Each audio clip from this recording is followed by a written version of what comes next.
The morning sun cast long shadows across Willow Creek Estates as I walked my German Shepherd Rex through our peaceful neighborhood. After 8 years on the force together, this was our routine on my days off. Rex wasn't just my partner. He was the best narcotics and tracking dog in the county. Officer Martinez. The shrill voice pierced the quiet morning like nails on a chalkboard. I turned to see Linda Berkshire marching across her perfectly manicured lawn, her face already twisted into that familiar expression of righteous indignation. As HOA president, Linda had made it her personal mission to make my life miserable since I'd moved in 6 months ago. "It's just there on my day off, Linda," I said, keeping my voice even. Rex sat obediently at my side, his ears perked forward. That animal is a menace to this community. Linda jabbed her finger toward Rex, who tilted his head innocently. Just yesterday, Mrs. Chan said he barked at her cat. Rex doesn't bark unless he's working or senses danger. I replied, maybe her cat shouldn't be wandering into my yard. Linda's face flushed crimson. The HOA covenant clearly states that aggressive animals are prohibited. German shepherds are inherently dangerous. I felt my jaw tighten. Rex is a certified police canine. He's literally trained to protect people. He has more certifications than most humans. I don't care if he has a PhD. Linda shrieked, loud enough that neighbors started emerging onto their porches. He's intimidating, and I won't feel safe until he's gone. That's when she pulled out her phone. "What are you doing?" I asked, calling 911. "There's a vicious dog threatening me." I couldn't believe it. "Linda, I'm literally a police officer, and Rex is sitting calmly." 911, what's your emergency?" I could hear the dispatcher through her speaker. "Yes, I need immediate help. There's a dangerous German shepherd attacking me at 742 Maple Drive." Linda's voice had taken on a theatrical tremor. "Ma'am, is the dog actively attacking you right now?" "It's showing aggressive behavior, baring its teeth." I looked down at Rex, who was literally yawning. Within minutes, 2 patrol cars rolled up. Officer Jake Morrison climbed out first one, and I watched his expression shift from concern to confusion when he saw me standing there with Rex.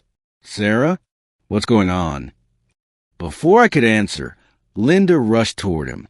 "Officer, thank God you're here. This woman refuses to control her vicious animal." Jake looked at Rex, then at me, then back at Rex. "Linda, you called 911 on Rex? Sarah's canine partner? I don't care whose dog it is. It doesn't belong in this neighborhood." Officer Tom Chin emerged from the second patrol car, shaking his head. "Linda, do you know how many actual emergencies we get routed away from because of false calls? This isn't false. That beast is a danger." That's when Rex's demeanor changed. His ears shot forward, his body went rigid, and he released a low, focused whine, his alert signal. I'd seen it 1,000 times. "Rex, what is it, boy?" He pulled toward Linda's backyard, his nose working the air. This was his detection mode, unmistakable and precise. "Sarah?" Jake raised an eyebrow. "He's alerting to something." Linda's face went pale. "He's just being aggressive. See? I told you." "No," I said slowly, watching Rex's behavior.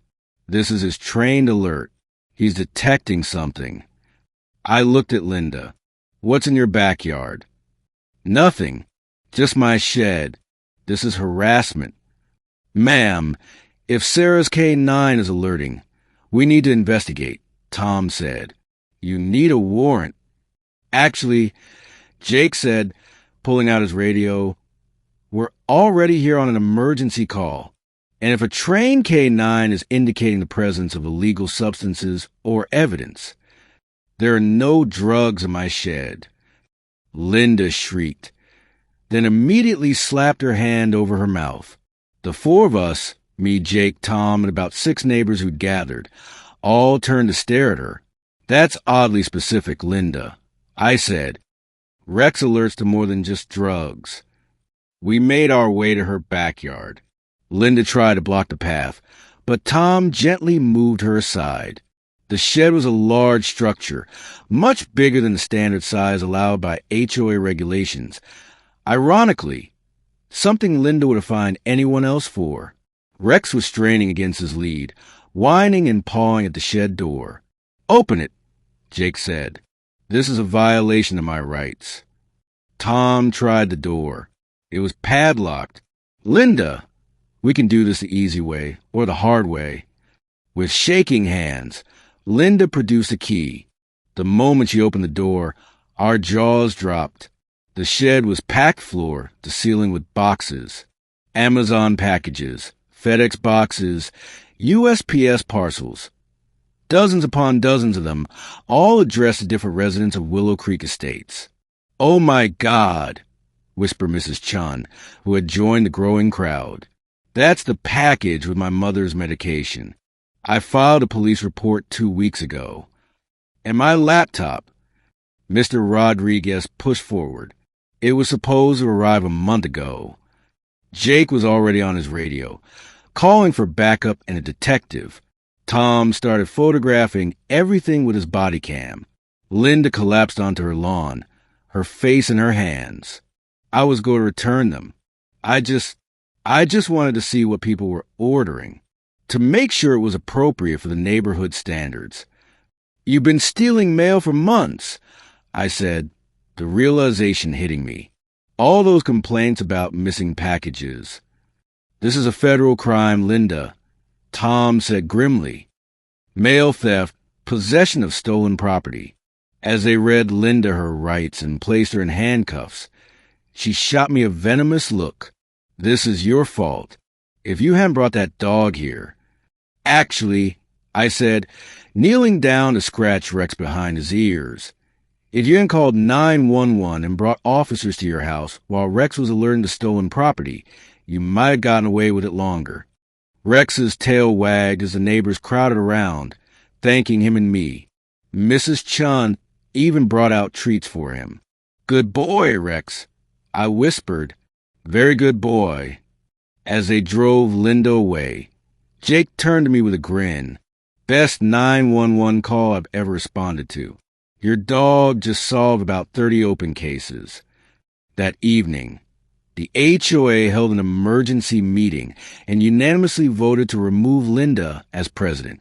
They also passed a new rule, one that specifically exempted certified service and K9 dogs from any breed restrictions. Rex dozed on his bed beside me as I filled out the official report.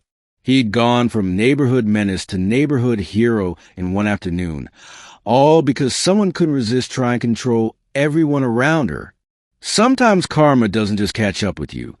It comes with 4 legs, a cold nose, and a badge.